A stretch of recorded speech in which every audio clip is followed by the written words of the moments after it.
I am joined today by my colleague, Mr. Evan Wanish of BucsNation.com and the co host of the Cannon Fire podcast. And Evan, in this video today, we're talking about the left guard situation because to me, it's very confusing right now.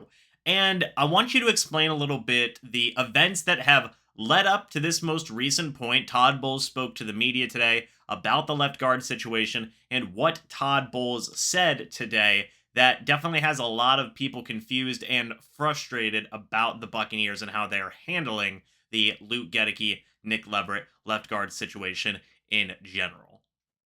Yeah, I mean, so obviously, it's pretty well documented that Luke Getzy struggled so far and early in his career, and it doesn't really change my perception on his potential or thoughts about his potential in the future. Just this year, he's coming from a small school, might not be his year. He's been overpowered in a lot of these games, and the offense has struggled in the left guard position. While it's not the only reason, it is a big reason why. So in Carolina, the Bucs kind of benched Luke Getzy, and Nick Leverett came in and played pretty well. But then Luke Getzy came back out. I believe he finished the game, which was pretty weird. And then after the game and today, it sounds like the Bucs are going to be like rotating these guards, which is really unconventional and something that I haven't really seen, especially this kind of late in the season. We're at week 8 now, basically, and it's the season's almost halfway over, and you're starting to sort of experiment with these things. And I understand the logic, but at the same time, it is a little bit weird.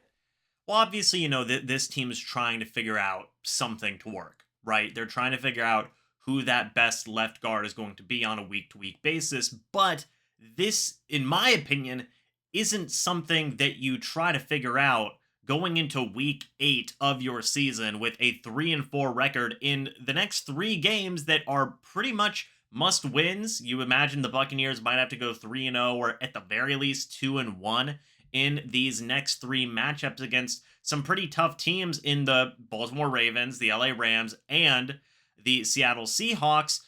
Those are definitely must, win types of games right now, given the Buccaneers record and their circumstances. And you're having a left guard competition right now, Evan.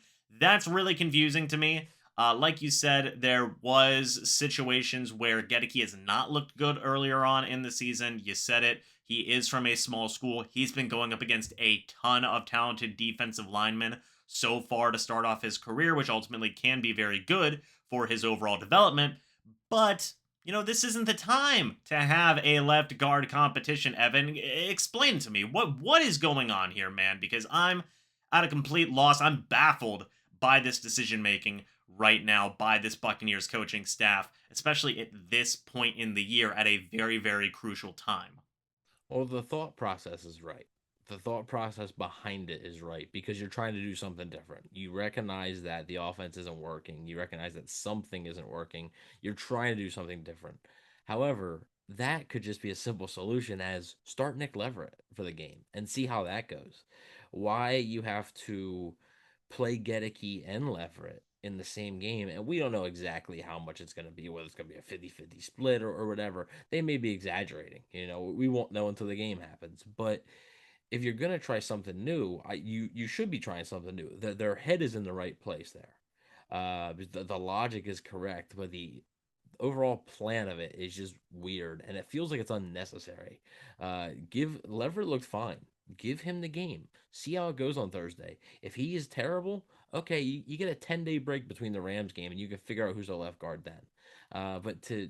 And it also could mess up with the continuity of the offensive line. Those 5 guys, they need to be like a cohesive unit there. And when you got offensive linemen shuffling in like defensive linemen almost, it can create some confusion and could affect chemistry. So an odd decision based on the right logic and everything, but just an odd decision on how they're executing it. Well, like you said, this idea of wanting to do something different, mixing things up on the offensive line, that isn't necessarily a problem here.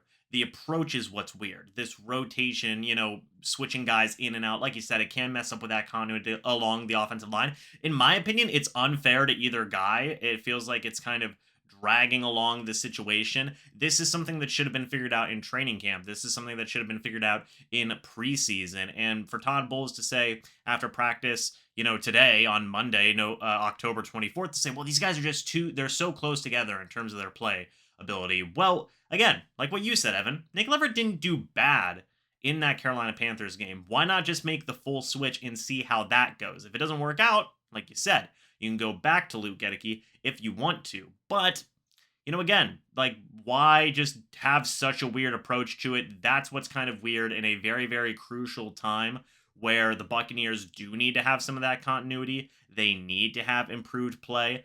And, who's to say that the guy who ends up playing better is going to even stay in there? Because, like you just said, Nick Leverett was playing good in that Carolina Panthers game, and they still took him out. That's what's weird to me. That's what I don't get. Like, I just don't understand the approach here. I don't understand the game plan, and it's yet another kind of baffling decision right now from Todd Bowles, the offensive coaching staff. It doesn't make a ton of sense right now.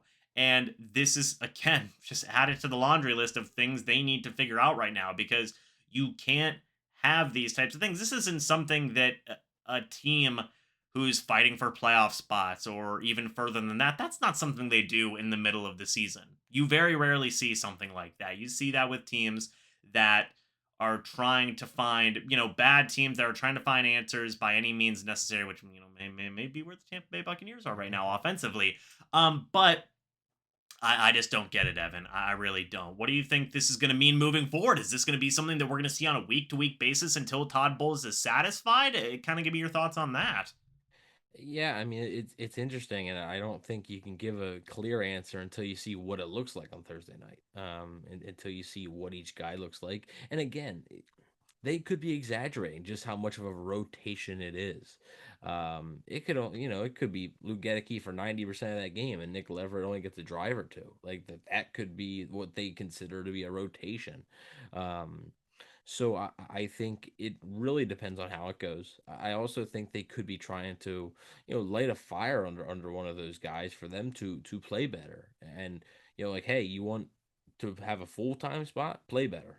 So I think we'll see how it goes on Thursday. Like I said, it's tough for me to give an answer on what it's going to be, what it's going to mean for the rest of the season and all the games that follow. But I just think you're going to have to see how it happens on Thursday, how it's executed, just how much of a rotation it is. And if each guy does get in a healthy amount, how does each guy do? Because Nick Leverett played better than Luke Getzy, just like he said in Carolina, but Getty still came back in the game. So it almost doesn't seem to matter what performance it is, because Luke Getty wasn't playing well. Nick Leverett came in, he wasn't lighting the world on fire, but he was playing better than Luke Getty. Yet Getty still gets that opportunity. So it is confusing, and just like you said, good teams, playoff teams, they're not having these types of situations. Everybody has issues, right? Every team has issues. There's no perfect team. They have problems that they have to work out throughout the season. However, something, as like rotating offensive linemen, you don't see that many times with good teams. You see that with bad teams that are trying to experiment for next year, which right now, yes, the Bucs are 3-4, but they're not in that boat yet. So it is very interesting, and it'll be interesting to see how it plays out the rest of the year. We'll see what the Buccaneers do here. Like I said, the next three games are insanely, insanely important in terms of how the Buccaneers' remainder of their season is going to go. And I guess we'll just have to wait and see who the heck is going to be the starting left guard in those games moving forward as well. Folks, let us know your thoughts and opinions about this situation down in the comments section below. We would definitely love to hear your guys' thoughts and opinions. Go check out both mine and Evan's written work over at BucsNation.com. Also, go check out the Cannon Fire podcast. We just wrapped up the first of two watch parties that Rhett's, Evan's main host of the Cannon Fire podcast, Rhett, there we go, is going to be hosting. It's a Berry House Brewing Company, so definitely, if you have time, make sure you go check those out as well. But anyway, folks, thank you guys so much for watching this video. Hope y'all enjoyed. I'll see you all in the next video or the next live stream. But until then, and as always, guys, goodbye for now, and go Bucs.